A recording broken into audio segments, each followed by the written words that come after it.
அனைத்து மாநிலங்களிலும் இது நடந்தால் இந்நேரம் இது நிறுத்தப்பட்டிருக்கு. இதை பார்த்தாவது அனைத்து மாநிலங்களிலுமே இதை நடத்த வேண்டும் என்பதுதான். மத்தியில் ஆளுகின்றவர்களுக்கு தேர்தல் தான் ஒரே குறி, வேற வேலையே கிடையாது. வேற எதை பத்தி கவலைப்பட மாட்டாங்க. நம்முடைய மக்களை, குழந்தைகளை பண்பாட்டோட வளர்க்கணும், ஒழுக்கத்தோட வளர்க்கணும்னா இவன் என்ன தெரியுமா சொல்லுவான்? இவன் பெண் உரிமை பேசணும். என்ன, நம்ம அடுத்த தலைமுறையை நோக்கி பயணிக்கிறோம். அடுத்த தலைமுறையில நம்மளோட குழந்தைகள் எப்படி வாழணும் அப்படிங்கிறதுக்காக நம்ம கருத்து சொன்னா பெண் உரிமையை பேசுறவங்களுக்கு தான் தகுதி இருக்கா? முதல்ல ஏதாவது தகுதி இருக்கா? பெண் உரிமை பத்தி எங்களோட பெண் உரிமையை நீங்க பேச முடியுமா? அதுக்கான வாய்ப்பு இருக்கா? தேர்தல் தான் இவங்க குறி, எஸ்ஐஆரும் அதே மாதிரிதான். தேர்தல் தான் ஒரே குறி, வேற வேலையே கிடையாது. இன்னைக்கு பாத்தீங்கன்னு சொன்னா தமிழ்நாட்டினுடைய முதலமைச்சர் அவர்கள் இந்த கோவை மாவட்டத்தில் ஒண்ணுமே பண்ணலமாங்க. என்ன பண்ணல சொல்லுங்க. எத்தனை நம்ம வரிசையா சொல்ல முடியும்? நான் கேட்கிறேன், நீங்க இங்க 24 தேர்தல் நினைங்க, உங்க ஆட்சி தான் டெல்லியில் வந்திருக்கு. சொன்ன வேலை ஏதோ ஒன்னையாவது பண்ணீங்களா? ஏதோ ஜெயிச்சிட்டீங்கள, ஆட்சி அமைச்சீங்கல்ல, எதையாவது ஒன்னையாவது இங்க பண்ணீங்களா? ஒன்னையும் அல்ல. ஆனா தமிழ்நாட்டினுடைய முதலமைச்சர் அவர்கள் 21 தேர்தலிலே கோவையில ஒரு தொகுதி கூட ஜெயிக்கல, அத்தனை தொகுதிகளும் தோல்வி. ஆனால் கோயம்புத்தூருக்கு என்ன செய்தார்? உடனடியா கோயம்புத்தூரை வாழ வைக்க வேண்டும் என்பதற்காக கரூரிலே வெற்றி கொடி நாட்டிய செந்தில் பாலாஜியை கோயம்புத்தூருக்கு கொண்டு வந்தார். கோயம்புத்தூருடைய பொறுப்பாக போட்டார். ஏதோ தேர்தலில் வெற்றி பெறுவதற்கு மட்டுமல்ல, தேடி தேடி தேடி தேடி கோவை மாநகரத்தில் இருக்கிற, மாவட்டத்தில் இருக்கிற அத்தனை பேருக்கும் தெரியும். ஒவ்வொரு பகுதியாக அவர் பயணித்து அந்தந்த பகுதிக்கு என்ன வேண்டும் என்று கேட்டார். நான் என்னுடைய தொகுதிக்கு 1-2 கோரிக்கை வைத்தால் கூட நடக்காது. ஆனால் அவர் அமைச்சராக இருக்கும் பொழுது நான் கோயம்புத்தூருக்கு ஒரு கோரிக்கை வைத்தால் உடனடியாக அதை நிறைவேற்றுவார். எனக்கு தெரியாது, அப்படி வாங்கி கொடுத்து நான் நல்ல பேர் வாங்கிக்கிறது. அப்படி பல்வேறு விஷயங்களை இந்த கோவைக்கு இன்றைக்கு தமிழ்நாட்டினுடைய முதலமைச்சர் நம்முடைய செந்தில் பாலாஜி அவர்களுடைய அந்த முயற்சியின் காரணமாக பல்வேறு விஷயங்களை இங்கே செய்திருக்கிறார்கள். 10 நிமிஷம் நான் அந்த ஆர்ப்பாட்டத்துக்கு வந்தேன். விமான நிலையத்திலிருந்து 10 நிமிஷம் தான் ஆச்சு. அவ்வளவுதான். கோயம்புத்தூர் இப்படிதான் இருந்ததா? காலையில 9:30 மணிக்கு இப்படி வந்துட முடியுமா? இப்ப இன்னைக்கு அவ்வளவு வசதி. கோவையில் இன்றைக்கு அடுத்து நீலம்பூர் வரைக்கும் பாலம், நீலம்பூர் வரைக்கும் அந்த பாலத்தை விரிவாக்கம் பண்றாங்க. கோவையில் சர்வதேச தரத்தில் ஒரு நூலகம் யார் கொடுப்பாங்க? இன்னைக்கு 30 லட்சம் சதுர அடியில் ஐடி பார்க், 30 லட்சம் சதுர அடியில் ஐடி பார்க் அப்படின்னு சொன்னா தமிழ்நாட்டில் இருக்கிற இளைஞர்களுக்கு இங்கு வேலை தர முடியும். கோவையில் இருப்பவர்களுக்கு மட்டுமல்ல, அந்த அளவுக்கு கோவை இன்றைக்கு முன்னேற இருக்கிறது. எவ்வளவு விஷயங்கள் சொல்லிக்கொண்டே போகலாம். இப்படி பல விஷயங்களை தமிழ்நாட்டினுடைய முதலமைச்சர் நிறைவேற்றி காட்டியிருக்கிறார். வெள்ளலூர்ல குப்பை பார்த்தவங்க அத்தனை பேத்துக்கும் தெரியும். எந்த கொம்பனாலையும் அதை ரிமூவ் பண்ண முடியல. இன்னைக்கு வெள்ளலூர் குப்பை எடுக்கப்பட்டிருக்கிறது. அங்க போய் பாருங்க, வெள்ளலூர்ல போய் பாருங்க என்ன நடந்திருக்கு பாருங்க. அப்ப இதுவெல்லாம் இந்த ஆட்சியிலே இன்றைக்கு சாதிக்கப்பட்டிருக்கிறது. அப்படிப்பட்ட ஒரு சிறப்பான திட்டங்களை கோவைக்கு கொண்டு வந்து கோவையிலே தோற்று போயிருந்தாலும் கூட முதலமைச்சர் ஆரம்பத்தில் சொன்னார், வாக்களித்தவர்கள் பெருமைப்பட வேண்டும், வாக்களிக்காதவர்கள் வாக்களிக்காமல் போய்விட்டோமே என்று ஆதங்கப்பட வேண்டும் என்று அன்றைக்கு சொன்னார். இன்றைக்கு வாக்களிக்காதவர்கள் நினைக்கிறார்கள் 2026 தேர்தலிலே நாம் எப்படியாவது வாக்களித்து விட வேண்டும் என்று நினைக்கின்றார்கள். ஆனால் இன்றைக்கு இவர்கள் என்ன செய்கிறார்கள்? எஸ்ஐஆரை கொண்டு வந்து செலக்டிவா ஓட்டுகளை ரிமூவ் பண்ண பார்க்கிறாங்க. அப்ப அந்த பயம், அதுக்கான அந்த பயத்தில் தான் அவர்கள் இருக்கிறார்கள். இப்படிப்பட்ட இன்னும் பட்டியலுக்கு போயிட்டே இருக்கலாம். ஆனா முடியிறப்ப மழை வரும் போல தெரியுது. யாரும் பயப்படாதீங்க, முடிகிற வரைக்கும் வராது.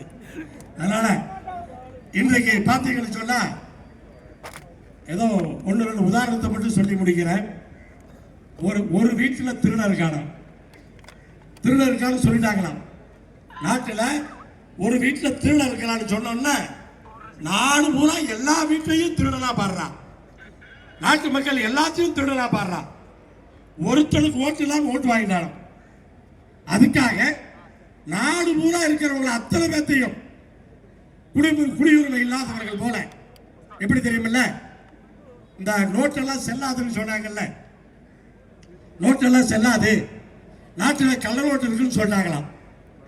உடனே கள்ள நோட்டை பிடிக்காம நல்ல நோட்டெல்லாம் எடுத்துட்டாங்க இல்லையா, அது மாதிரி இப்ப நல்ல ஓட்டெல்லாம் எடுத்துட்டாங்க. நல்ல ஓட்டெல்லாம் காலி. கள்ள ஓட்டை எங்கேயாவது பிடிச்சாங்களா? ரிசர்வ் பேங்க் எவ்வளவுன்னு சொன்னா, ரிசர்வ் பேங்க் எவ்வளவு அடிச்சு விட்டானோ அந்த அளவுக்கு பணம் வந்துருச்சு, பேங்க்கு 100% வந்துருச்சு. இது வரைக்கும் வெளியில சொல்லவே இல்லை. ரிசர்வ் பேங்குக்கு எவ்வளவு பணம் வந்ததுங்கிறத இந்த நேர்மையான ஆட்சின்னு சொல்றாங்கல்ல, அது இது வரைக்கும் சொல்லவே இல்லை.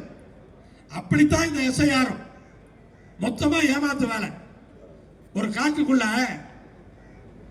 ஒரு கரடி ஓடிச்சான். உடனே மற்ற கரடி எல்லாம் கேட்டுதான், ஏன்பா அப்படி ஓடுற, தலை தெறிக்க ஓடுறைய அப்படின்னு கேட்டுதான். உடனே இந்த கரடி சொல்லிச்சா, மன்னர் அரசர் காட்டு எருமையெல்லாம் சுட சொல்லி உத்தரவு போட்டாரு அப்படின்னு சொல்லிச்சான்.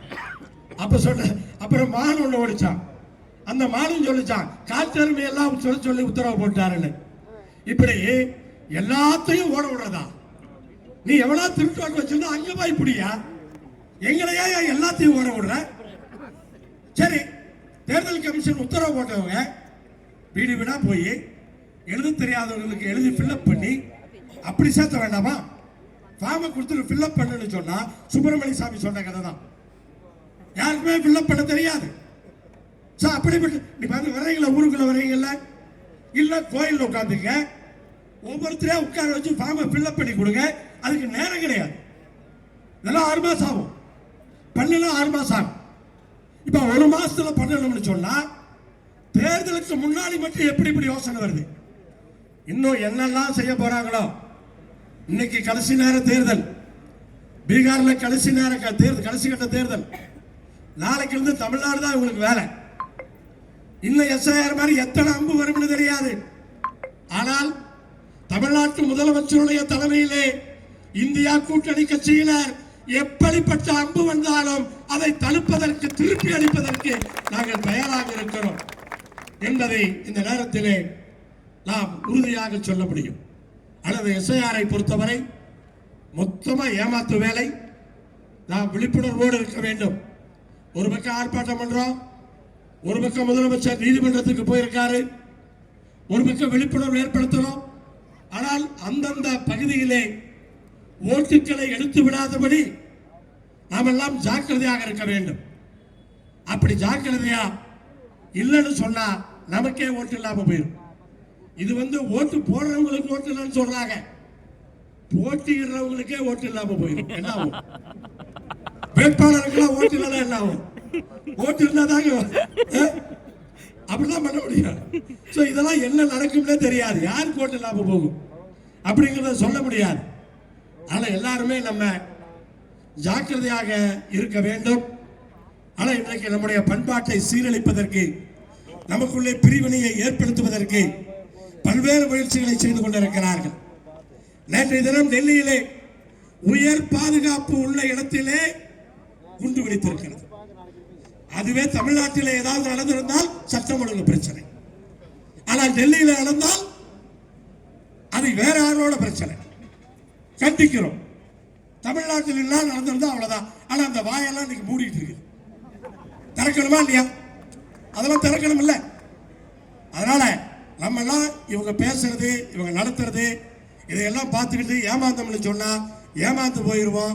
எல்லாரும் ஜாக்கிரதையா இருக்கணும், கண்டிப்பாக ஜாக்கிரதையா இருக்கணும். அதனால தமிழ்நாட்டு முதலமைச்சர் அவர்கள் கோவையிலே நம்முடைய செந்தில் பாலாஜி அவர்களுடைய தலைமையிலே இந்த அருமையான ஆர்ப்பாட்டத்துக்கு ஏற்பாடு செய்து மக்களிடத்திலே இந்த கருத்துக்களை பேசுவதற்கு இந்த வாய்ப்பை கொடுத்திருக்கிற தமிழ்நாட்டினுடைய முதலமைச்சர் அவர்களுக்கு என் நெஞ்சார்ந்த நன்றியை பாராட்டி எஸ்ஐஆரை விடமாட்டோம் என்று சொல்லி நீங்க பேசிட்டு முன்னாள் அமைச்சர் மேற்கு மண்டல பொறுப்பாளர் அண்ணன் செந்தில் பாலாஜி அவர்கள் இப்போது பேசிய பின்னால் கோஷம் போட இருக்கிறோம். ஆனா அவர் பேசணும்னு அப்படியே கலைஞ்சிடாதீங்க. அவர் பேசிட்டாரு முடிஞ்சிருச்சு அப்படின்னு கலையக்கூடாது. கோஷம் தான் முக்கியம். அந்த கோஷம் தான் டெல்லிக்கு போய் கேட்கணும். ஆனா யாரும் அசையாம அப்படியே இருக்கணும்னு அன்போடு இந்த நேரத்திலே கேட்டுக்கொண்டு அடுத்து நம்முடைய மண்டல கழக பொறுப்பாளர் என்னாலும்